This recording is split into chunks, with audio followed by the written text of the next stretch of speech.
बातें करते हम खेतों की और उसके रखवाली की। बाग बगीचा फल फूलों और फसलों की हरियाली की। हम बीजों की बातें करते उत्तम जल संसाधन की। हम तकनीकी बातें करते फसलों के उत्पादन की। हर किसान का सपना सच हो जीवन सुखद बनाने को। गाँव-गाँव के हर आंगन का प्यारा सा ये दर्शन। कृषि दर्शन, कृषि दर्शन, कृषि दर्शन, कृषि दर्शन, कृषि दर्शन, कृषि दर्शन, कृषि दर्शन, कृषि दर्शन। नमस्कार, जोहार। हम आ गए हैं आपके द्वार। आपसे करेंगे ढेरों बात, क्योंकि हम लेके आए हैं आपकी समस्याओं का समाधान। कृषि दर्शन कार्यक्रम में आप सभी किसान भाई बहनों का स्वागत है। कार्यक्रम की शुरुआत हो गई है, तो आइए सबसे पहले देखते हैं कृषि समाचार और जानते हैं मौसम का कैसा रहेगा मिजाज, साथ ही साथ मंडी में सब्जियों का क्या है भाव। नमस्कार, कृषि समाचार में आपका स्वागत है। मैं हूं प्रियंका। आइए देखते हैं आज कृषि समाचार में क्या है खास। राज्य के किसान बागवानी खेती के लिए ले सकते हैं MIDH योजना से लाभ। रांची के पशुपालक मुख्यमंत्री पशुधन विकास योजना के तहत गौपालन के लिए ले सकते हैं अनुदान। गन्ना के बेहतर उत्पादन के लिए लगाएं उन्नत प्रभेद CO 118। अब समाचार विस्तार से। राज्य में बागवानी विकास को बढ़ावा देने के लिए MIDH योजना चलाई जा रही है। इस योजना के तहत राज्य के किसान बागवानी खेती के लिए अनुदान पर विभिन्न अवयवों की स्थापना कर सकते हैं। इसमें हाईटेक नर्सरी, छोटी नर्सरी, मशरूम उत्पादन इकाई, मशरूम स्पॉन उत्पादन इकाई, मशरूम के लिए कंपोस्ट इकाई, अग्रिम पंक्ति प्रदर्शन के जरिए तकनीक का प्रचार प्रसार, फसल उपरांत समेकित प्रबंधन, कोल्ड स्टोरेज निर्माण और विपणन ढांचे की स्थापना शामिल है। इस योजना से लाभ लेने के लिए राज्य के किसान रांची के कृषि भवन स्थित झारखंड राज्य बागवानी मिशन कार्यालय में आवेदन दे सकते हैं। रांची जिला के पशुपालक मुख्यमंत्री पशुधन विकास योजना के तहत देसी और संकर दोनों नस्लों का गौपालन कर सकते हैं। संकर नस्ल में जर्सी और देसी नस्ल में साहिवाल, रेड सिंधी या थार पार कर गौपालन के लिए अनुदान पे ले सकते हैं। इसमें 2 दुधारू गौपालन के लिए महिला लाभुक और 10 दुधारू गौपालन के लिए अनुसूचित जाति के लाभुकों का चयन किया जाएगा। इसके अलावे चारा cutter machine, milking machine, paneer एवं khoya making unit, vermicompost unit, cow mat, deep boring की सुविधा भी अनुदान पर ले सकते हैं। इसके लिए 15 जनवरी तक जिला गव्य विकास कार्यालय में आवेदन दे सकते हैं। अभी मसूर और मटर में रस चूसने वाले और फलियों को छेद करने वाले कीट लगने का खतरा रहता है। रस चूसक कीटों के नियंत्रण के लिए इमिडाक्लोप्रिड दवा से घोल बनाकर फसल पर छिड़काव करें, जबकि फली छेदक कीटों के नियंत्रण के लिए इमामैक्टिन, बेंजोएट या इंडोक्साकार्व दवा से घोल बनाकर फसल पर छिड़काव करें। किसान भाई, अभी हम लोग देख रहे हैं कि मसूर और मटर में जो मुख्य कीट लगते हैं उसमें रस चूसने वाले कीट हैं और साथ में फली छेदक कीट हैं। तो रस चूसने वाले जो कीट हैं ये उसके लिए जो है इमिडाक्लोप्रिड जो है 2 लीटर पानी में 1 ml पर लीटर पानी की दर से घोल बना के उसका छिड़काव कर सकते हैं।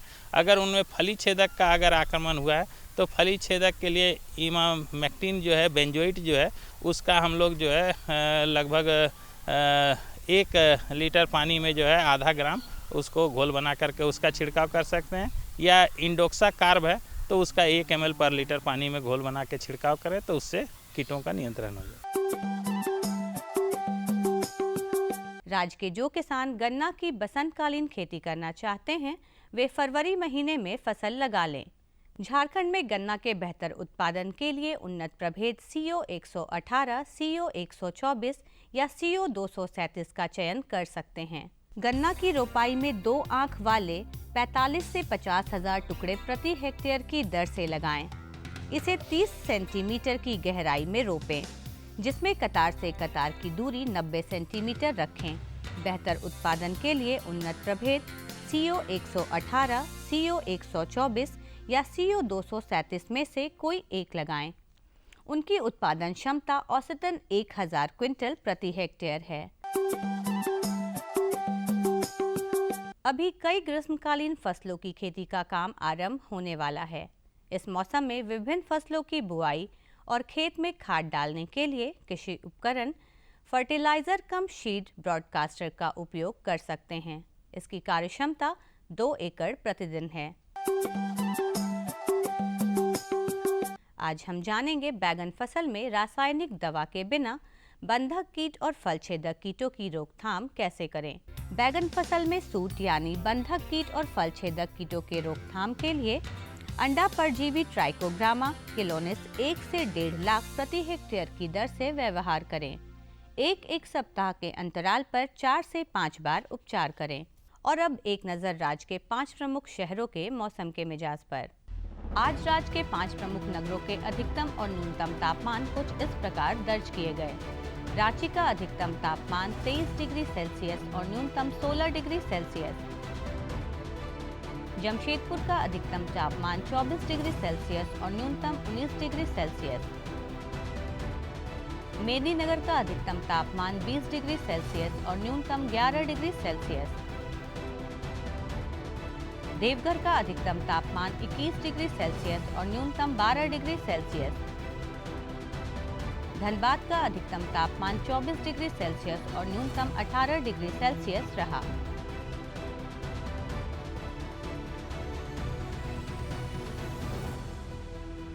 कृषि समाचार में आज इतना ही। अगले दिन अगले अंक में फिर मुलाकात होगी कुछ ताज़ा तरीन खबरों के साथ। तब तक के लिए दीजिए इजाजत। नमस्कार, जोहार। जो भी किसान भाई बहन साहेब सीम की खेती कर रहे हैं उनके लिए आज का ये अंक है खास, क्योंकि आज हम आपको बताएंगे साहेब सीम की वैज्ञानिक देखभाल कैसे की जाए। तो बिना देर किए आइए लेते हैं जानकारी। आज का हमारा विषय है साहेब सीम की वैज्ञानिक तरीके से देखभाल कैसे की जाए। आज उसको जानकारी देने के लिए हमारे साथ हमारे विशेषज्ञ जुड़ चुके हैं, डॉक्टर रविंद्र कुमार सिंह। साहेब सीम जैसा कि हम जानते हैं कि झारखंड में बहुत से किसान भाइयों द्वारा उगाई जाती है और सबसे अच्छी बात इस फसल के साथ में ये है कि ये ठंडी की ऋतु में उगाई जाने वाली एक दलहनी फसल है। और जैसा कि हम सब जानते हैं कि दलहनी फसल का मानव स्वास्थ्य के ऊपर भी और मृदा स्वास्थ्य दोनों के ऊपर ही हमेशा ही अच्छा प्रभाव पड़ता है। अगर हम मानव स्वास्थ्य की बात करें तो दलहनी फसलें विशेष रूप से अगर हम अभी के साहेब सीम की बात करें तो इसमें प्रोटीन की अच्छी मात्रा पाई जाती है। तो अभी के समय ठंड ऋतु में जैसा कि हम जानते हैं कि बहुत सारी स्वास्थ्य संबंधी समस्याएं होती हैं। संतुलित भोजन बहुत से परिवारों में खासकर ग्रामीण क्षेत्रों में नहीं मिल पाता है। तो उस दृष्टि से देखा जाए तो एक महत्वपूर्ण फसल होती है ये, जिससे प्रोटीन की अच्छी मात्रा का किसान भाई अपने परिवार के लिए इसकी पोषण की दृष्टि से देखा जाए तो अच्छी मात्रा प्रोटीन की प्राप्त कर सकते हैं। अगर हम देखते हैं तो चूँकि एक दलहनी फसल है जिससे नाइट्रोजन जो होती है वायुमंडल की उसका मृदा में इसका फिक्सेशन होता है, तो मृदा स्वास्थ्य के अनुसार भी ये एक अच्छी फसल साबित होती है। अगर हम बात करते हैं इसकी खेती की तो अभी कुछ किसान भाई, चूँकि इसका जो सही समय होता है लगाने का अक्टूबर नवंबर होता है, तो ये हमारी फसल जो है अभी खेत में तैयार खड़ी है और ये किसान भाई जो भी इसकी खेती कर रहे हैं उसमें कुछ बातों का विशेष ध्यान देने की आवश्यकता होती है। अभी किसान भाइयों जैसा कि हम देख रहे हैं कि जो वायुमंडल का तापमान है वो लगातार गिर रहा है। जो किसान भाई पिछले महीने इसकी बुआई कर चुके हैं उनकी फसल लगभग 1 महीने या इससे थोड़ी सी ऊपर हो रही होगी और इस समय विशेष ध्यान देने की आवश्यकता होती है खरपतवार नियंत्रण पे। जैसा कि हम सभी जानते हैं किसी भी फसल में जो प्रारंभिक अवस्था होती है उसमें उसकी प्रारंभिक वृद्धि की अवस्था में अगर खरपतवार का प्रकोप बहुत ज़्यादा होता है खेत में तो वो मुख्य फसल के साथ जो पानी होता है या पोषक तत्व होते हैं उसके लिए प्रतिस्पर्धा करता है और हमारी मुख्य फसल के ऊपर नकारात्मक प्रभाव पड़ता है। प्रारंभिक वृद्धि की अवस्था में अगर इन सब बातों पे विशेष रूप से खरपतवार नियंत्रण पे ध्यान नहीं दिया गया तो उपज पे भी ये सीधा प्रभाव डालती है। खरपतवार नियंत्रण के लिए किसान भाइयों इसमें कम से कम 2 से 3 निराई गुड़ाई की आवश्यकता होती है। एक तो किसी भी निराई गुड़ाई कार्य लगभग जब फसल हमारी बुआई के बाद जब उसमें अंकुरण हो चुका है, जर्मिनेशन हो चुका है, उसके 15 दिन बाद से ही हम शुरू करें तो पहली निराई गुड़ाई हम इसमें 15 से 30 दिन बाद कर सकते हैं। और इसके अलावा 45 दिन के बाद 45 दिन की जब फसल हो जाती है उस टाइम दूसरी निराई गुड़ाई करके हमें इसमें खरपतवार का प्रबंधन करना चाहिए। किसान भाइयों थोड़ा सा ध्यान देने की आवश्यकता ये होती है कि खरपतवार नियंत्रण के लिए यथासंभव मजदूरों द्वारा जो मैनुअल निराई गुड़ाई है उसी के द्वारा खरपतवार का नियंत्रण करें, यथासंभव रासायनिक दवा का प्रयोग ना करें, अन्यथा ये मृदा के ऊपर इसका नकारात्मक प्रभाव पड़ता है। ये थोड़ा सा ध्यान देने की आवश्यकता होती है इसमें एक चीज़ की, और कि सिंचाई जो होती है, सिंचाई के ऊपर विशेष ध्यान देने की आवश्यकता होती है। प्रारंभिक अवस्था जो होती है बुआई के बाद, बुआई के समय, उस समय पानी की कमी नहीं होनी चाहिए, नहीं तो अंकुरण के ऊपर नकारात्मक प्रभाव पड़ता है। इसके अलावा जो दो मुख्य अवस्थाएं हैं, जैसे पुष्पन की अवस्था और फली में जो दाने बनने की अवस्था होती है, इस समय भी मृदा में नमी की कमी नहीं होनी चाहिए किसान भाइयों। इसमें हमें थोड़ा सा ध्यान देने की आवश्यकता ये होती है कि जहाँ पे मृदा में अगर नमी की कमी है तो जैसे नकारात्मक प्रभाव पड़ता है फसल के ऊपर, उसी प्रकार से यदि सिंचाई की सुविधा अच्छी उपलब्ध है तो भी कई बार क्या होता है कि अगर ज़्यादा पानी हो जाता है, जल निकास की उचित व्यवस्था नहीं है और मृदा में नमी अधिक हो जाती है, तो शुरुआती अवस्था में विशेष रूप से रूट रॉट लगने की संभावना, जो रोग होता है बहुत प्रमुख होता है इसका, जिसमें लगने की संभावना होती है।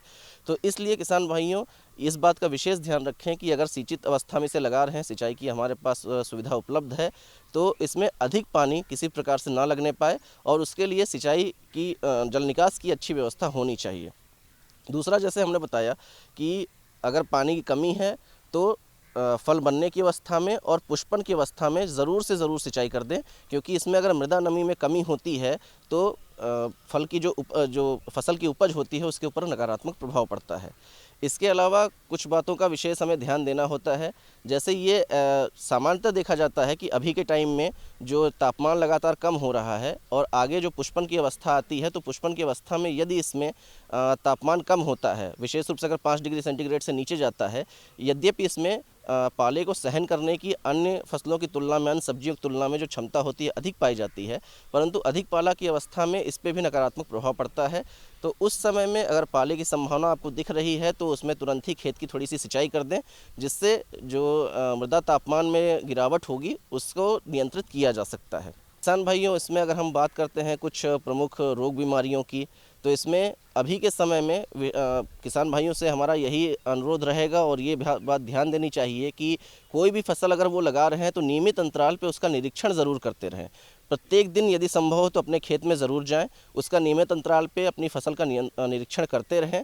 और क्योंकि अक्सर जो है जो कीट और रोग बीमारियां लगती हैं वो शुरुआत में कुछ पौधों पर ही दिखाई देती हैं। अगर शुरुआती अवस्था में ही उसका नियंत्रण कर लिया जाए तो इसका जो भारी नुकसान होता है फसल का, इन सब बीमारियों और कीटों से, उससे बचाया जा सकता है। अगर माहू का प्रकोप बहुत ज़्यादा हो चुका है, फसल में बहुत फैल चुका है, तो उसके लिए इमिडाक्लोप्रिड दवा जो 17.8 SL बाज़ार में उपलब्ध है, इसका 1 ml 3 लीटर पानी में घोल के इसका छिड़काव करके इस कीट का नियंत्रण किया जा सकता है।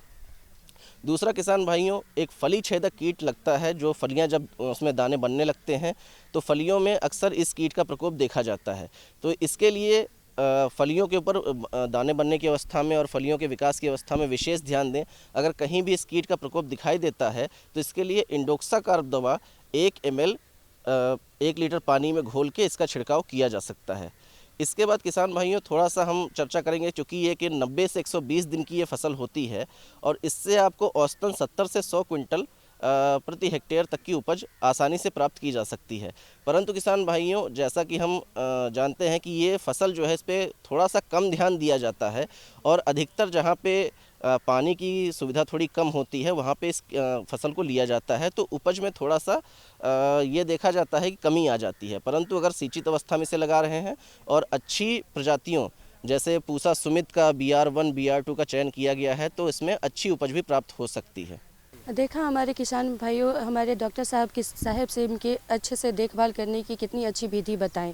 जाड़े के मौसम में हम अपना रखते हैं खास ध्यान, तो जब हम अपना रखते हैं ध्यान तो अपने फसलों और पशुओं का भी रखना है ध्यान। तो आज हम आपको बताएंगे कि जाड़े के मौसम में मुर्गी पालन और बत्तख पालन करने वाले किसान भाई बहनों को किन किन बातों पर देना है खास ध्यान। किसान भाइयों, आज हम बात करेंगे जाड़े के मौसम में मुर्गियों और बत्तखों की देखभाल के बारे में, और इस विषय पर जानकारी देने के लिए आज हमारे साथ है कृषि विज्ञान केंद्र दिव्यायन के विशेषज्ञ डॉक्टर भरत महतो। जैसा कि अभी हम देख रहे हैं कि जाड़े का मौसम है और ऐसे स्थिति में बत्तख और मुर्गियों की देखभाल हमारे किसान भाई कैसे करेंगे, इसके बारे में आप हमारे किसान भाई को बताएं। जी हाँ किसान भाइयों, जैसा अभी सब लोग जान रहे हैं कि अभी जाड़े का मौसम चल रहा है और वातावरण में बहुत अधिक ठंड आ चुकी है। तो ऐसे स्थिति में हमें एक लाभकारी मुर्गी व्यवसाय को बनाए रखने के लिए, मुर्गी व्यवसाय को एक लाभकारी व्यवसाय बनाए रखने के लिए विशेष करके हमें ठंडे के दिनों में विशेष करके अगर बात करें तो ब्रॉयलर चूज़ों पे उनकी एक स्पेशल देखरेख की आवश्यकता पड़ती है। ऐसे तो हमारे किसान भाई आजकल बैकयार्ड पोल्ट्री, लेयर वगैरह की भी फार्मिंग करने लगे हैं, पर विशेष तौर पे अगर हम बात करें तो ब्रॉयलर मुर्गियों की देखभाल अगर उचित ढंग से न की जाए तो यहाँ पर कई तरह से उसके प्रभाव हमारे मुर्गियों पर दिखाई पड़ता है। जैसे ग्रोथ रेट कम होना, उसमें मोर्टेलिटी अधिक हो जाना, बार बार बीमार होना, इस तरह की समस्याएं आने लगती हैं, जिससे किसानों की जो लाभ है वो मैंने घाटे में परिणत हो जाता है और किसान भाई एक इस व्यवसाय को अपनाकर नुकसान हो जाता है। तो उस स्थितियों में देखने के लिए हमें शुरुआत समय से अगर बात करें तो चूजे के समय से, जिस दिन से आपको चूजा लाने की आवश्यकता पड़ती है, लाने का सोच रखें कि हमको कल चूजा लाना है, तो आप कम से कम 24 घंटे पहले से ही उसकी तैयारी में लग जाएं, क्योंकि इस मौसम में फार्म की जो आवास व्यवस्था है ये सबसे महत्वपूर्ण होता है, क्योंकि आवास व्यवस्था अच्छी न रहने पाने के कारण तापमान को व्यवस्थित करना बहुत कठिन हो जाता है। तो आप जिस दिन चूजा लाना है उसके करीब 20-24 घंटा पहले से इसकी तैयारी करें। जैसे आपके जो आवास स्थान है उस जगह के जो खिड़की, दरवाजे या जो हवा के लिए जो आप रास्ते छोड़ रखते हैं, वहाँ पे अभी जिसको हम पर्दा मैनेजमेंट एक हिसाब से कर सकते हैं, जो कर्टन मैनेजमेंट है बाहर के, वो बहुत इंपॉर्टेंट होता है। तो आप बहुत अधिक ठंड अभी गिर चुकी है, जैसे वातावरण में अभी 10-12 डिग्री चल रहा है, तो इस मौसम में आपको कोशिश करना चाहिए कि डबल लेयर का जो पर्दा है उसको लगाने की कोशिश करें। जो अंदर का लेयर आप रखेंगे वो जूट के या गनी बैग जिसको कहते हैं उस तरह का चीज़ों से बनाएं, जिससे कि हवा आसानी से आर पार हो जाए। और उसके बाद जो डबल लेयर, जो बाहरी लेयर आप बनाएंगे, उसको आप सोचें कि प्लास्टिक के लेयर से आप बना सकते हैं। प्लास्टिक के फटे पुराने बोरे होते हैं या बाज़ार में जो प्लास्टिक शेडनेट्स वगैरह मिलते हैं, उन सबों का भी प्रयोग आप कर सकते हैं। तो इस तरह से जो आप द्विस्तरीय पर्दा मैनेजमेंट करेंगे ना, तो आपके चूज़ों के अंदर का जो तापमान है उसको व्यवस्थित करने में आपको काफ़ी सहायता मिलती है। साथ साथ आप जो ब्रूडर जिस रूम पे आप बनाना चाहते हैं, जहाँ पे आप चूजे को पहला से 7वां दिन तक आप रखना चाहते हैं, उस रूम का एक्चुअली हम लोग ब्रूडर के नाम से जानते हैं, वहाँ पर तापमान नियंत्रण का विशेष ध्यान रखा जाता है।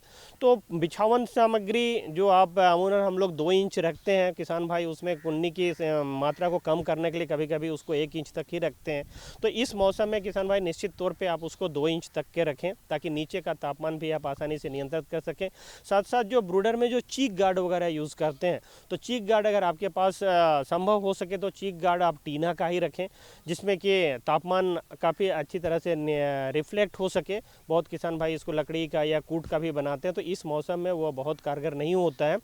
इसके अलावे आप पहले से ही आप जो हीटिंग व्यवस्था जो होती है, जैसे चाहे आप वो बल्ब से करें, गैस हीटर से होता है, या फिर इंफ्रारेड से करें, या फिर जिस तरीके से भी आप जो अपना रखें, उनकी व्यवस्था आप एक ट्रायल के तौर पे आप निश्चित तौर पे पहले ही कर रखें।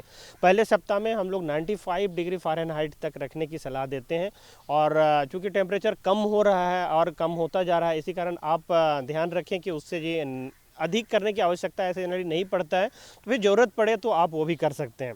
साथ साथ जैसे ही आप चूजा को लाते हैं, वहाँ पे जब ट्रांसपोर्टेशन के समय भी काफ़ी सेवरिंग रहता है, ठंडा पड़ा रहता है, तो ट्रांसपोर्टेशन में भी कभी कभी चूजा कांपने लगते हैं। तो दिन में भी अगर आप ला रहे हैं तो जितना जल्दी हो सके पहले से ही रूम को आप वार्म रखें। लाने से जहाँ पे आप डीलर के वहाँ से अगर चूजा लेके चले हैं तो घर में किसी अटेंडेंट को या बोलिए कि रूम को जो ब्रूडर पार्ट्स है उसको पहले से हीटिंग करके रखें। और ड्रिंकिंग का जो आप पीने के पानी के जो बर्तन रखे हुए हैं ना, उन सबों को कम से कम 100 में 3 पानी पीने का बर्तन ज़रूर रखें। और उस पानी में आप या तो फिर आप गुड़ पानी रखें। गुड़ पानी नहीं के समय पे हम लोग बात करते हैं, नहीं तो आप कुछ इलेक्ट्रोलाइट्स जो मार्केट में बहुत सारे ब्रांड नेम से आते हैं, तो उन इलेक्ट्रोलाइट को 1 से 2 ग्राम पर लीटर पानी के हिसाब से आप ज़रूर घोल के रखें। इसके साथ कभी कभी अभी ठंडे के समय में, शुरुआती समय में ब्रूडर निमोनिया की भी प्रॉब्लम आती है।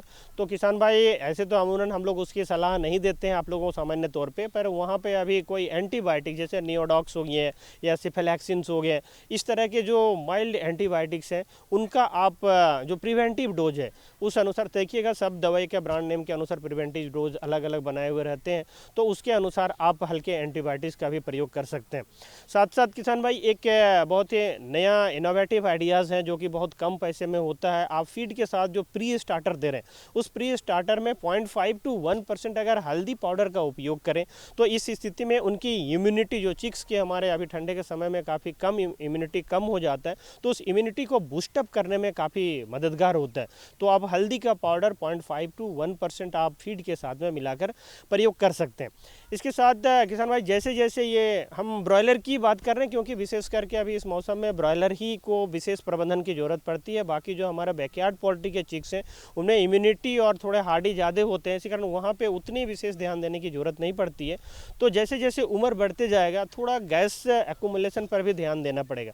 गैस की एक्यूमुलेशन अगर बहुत ज़्यादा हो जाती है तो आपके निमोनिया होने की खतरा ज़्यादा होती है, और साथ साथ गॉट और एसाइटिस की जो पानी जमने वाला, जो पेट में पानी जमने का किसान भाई जैसे बात करते हैं, तो वो पानी जमने की भी शिकायत काफ़ी होने लगती है।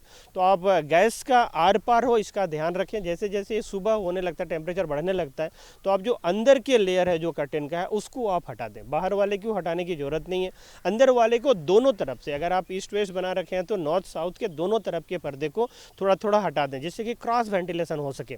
तो ऐसी स्थिति में आपके फार्म के अंदर में शुद्ध हवा की जो ज़रूरत है वो भी पूरी हो जाएगी और टेम्परेचर भी अचानक नहीं गिरेगा। आप इसके साथ साथ जो हमारे डिजीज प्रिवेंशन प्रोग्राम्स होते हैं, वैक्सीनेशन के प्रोग्राम, उसको निश्चित तौर पे भी अपनाते चलें। तो 3 से 5 दिन में आप रानीखेत का पहला वैक्सीनेशन आँख में 1 बूंद दें। इसके साथ उसी का जो बूस्टर डोज है 20 से 21 दिन में आप निश्चित तौर पे पानी में भी दे सकते हैं, अगर ज़रूरत पड़े तो आप आँख में दें।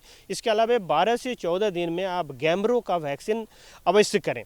इन सबों के साथ साथ बड़े होते समय उनके पंख भी आगे आते जाते हैं, तो टेम्परेचर की आवश्यकता कम पड़ती है। तो आप प्रति सप्ताह कम से कम 5 डिग्री के टेम्परेचर में आप गिरावट कर सकते हैं। जैसे दूसरे सप्ताह में आप 90 डिग्री फ़ारेनहाइट तक कर सकते हैं, तीसरे सप्ताह में भी आप 85 से 90 के आसपास में रख के अपने चूज़ों को माने मार्केटेबल एज तक पहुंचा सकते हैं। डॉक्टर साहब, आप हमारे इस कार्यक्रम में और इतनी अच्छी जानकारी दी, इसके लिए आपका बहुत बहुत धन्यवाद। किसान भाई नमस्कार। देखा ना किसान भाई बहनों, अगर जाड़े के मौसम में आप अपने मुर्गी और बत्तख की देखभाल अच्छे से करते हैं तो आपके पशु सुरक्षित रहेंगे। आज के अंक में इतना ही। अब समय हो गया है आपसे विदा लेने का। जाने से पहले आप हमारा पता लिख लीजिए। हमारा पता है कार्यक्रम कृषि दर्शन, कृषि प्रकोष्ठ द्वारा केंद्र निदेशक, दूरदर्शन केंद्र, रातू रोड, रांची। पिन संख्या 834001। जाते जाते आपको फिर से कहती हूँ, जिंदगी हर कदम एक नई जंग है। जीत जाएंगे आप, क्योंकि हम आपके संग हैं। आज के अंक में इतना ही। अब हमें दीजिए इजाजत। नमस्कार, जोहार।